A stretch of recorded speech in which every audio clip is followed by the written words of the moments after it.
प्यारे स्टूडेंट, जैसा कि स्क्रीन पर देख रहे हैं, आज हम पढ़ने और समझने वाले क्लास 10th का विषय सामाजिक विज्ञान, जो कि वर्कशीट नंबर 14 है और यह 7 अगस्त 2021 के लिए होगा।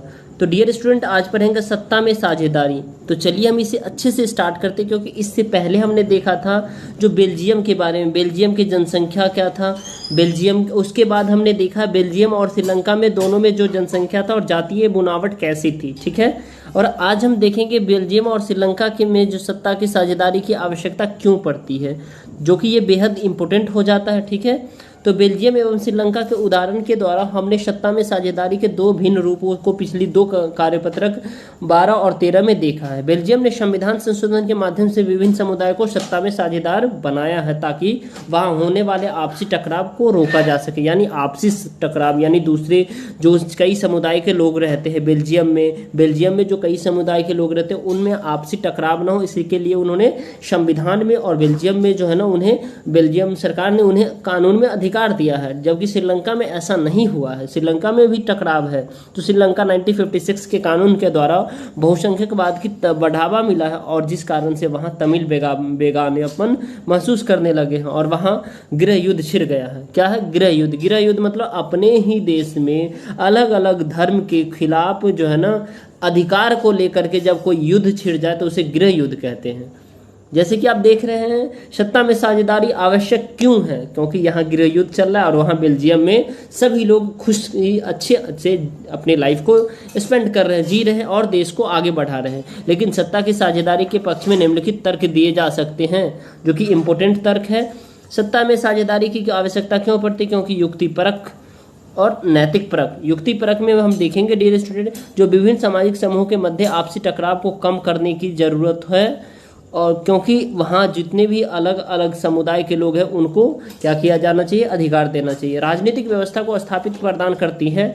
और नैतिक, यानी सत्ता में साझेदारी लोकतंत्र की आत्मा है और सरकार को वैधता प्रदान करता है।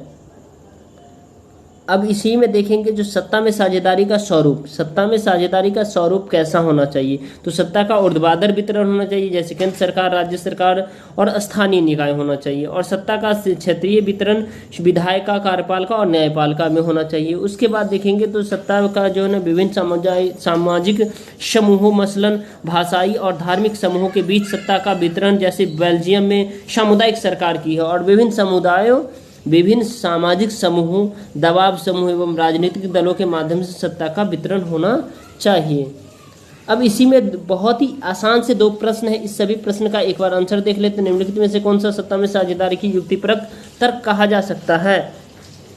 तो युक्तिपरक तर्क यहाँ आप देख लीजिए, ये दो ही तर्क है। युक्तिपरक, विभिन्न सामाजिक समूहों के माध्यम से आपसी टकराव को कम करना और राजनीतिक दबाव को, व्यवस्था को स्थायित्व प्रदान करना। तो इसी में से आप देख लीजिए, यह सरकार को वैधता प्रदान करती है, यह लोकतंत्र की आत्मा है, यह राजनीतिक व्यवस्था को स्थायित्व प्रदान करती है। तो आपका ऑप्शन नंबर सी आंसर हो जाएगा डियर स्टूडेंट, कि यह राजनीतिक व्यवस्था को स्थायित्व प्रदान करता है। ठीक है, अब इसमें हम देखेंगे निम्नलिखित में से कौन सा सत्ता का क्षैतिज वितरण है। सत्ता का क्षैतिज वितरण देख लीजिए, एक बार फिर से यहाँ देख लेते हैं। सत्ता का क्षैतिज वितरण जो है ना डियर स्टूडेंट, जैसे विधायिका, कार्यपालिका और न्यायपालिका है। ठीक है, इसी में हम देख लेंगे तो इसमें हमारा जो आंसर हो जाएगा विधायिका, कार्यपालिका और न्यायपालिका सत्ता के क्षैतिज वितरण है। तो आपका ये ऑप्शन नंबर सी करेक्ट हो जाएगा, और इसका भी ऑप्शन नंबर आपका डियर स्टूडेंट सी करेक्ट हो जाएगा। राइट, तो आई होप मेरे प्यारे स्टूडेंट आपको अच्छे से समझ में आया है।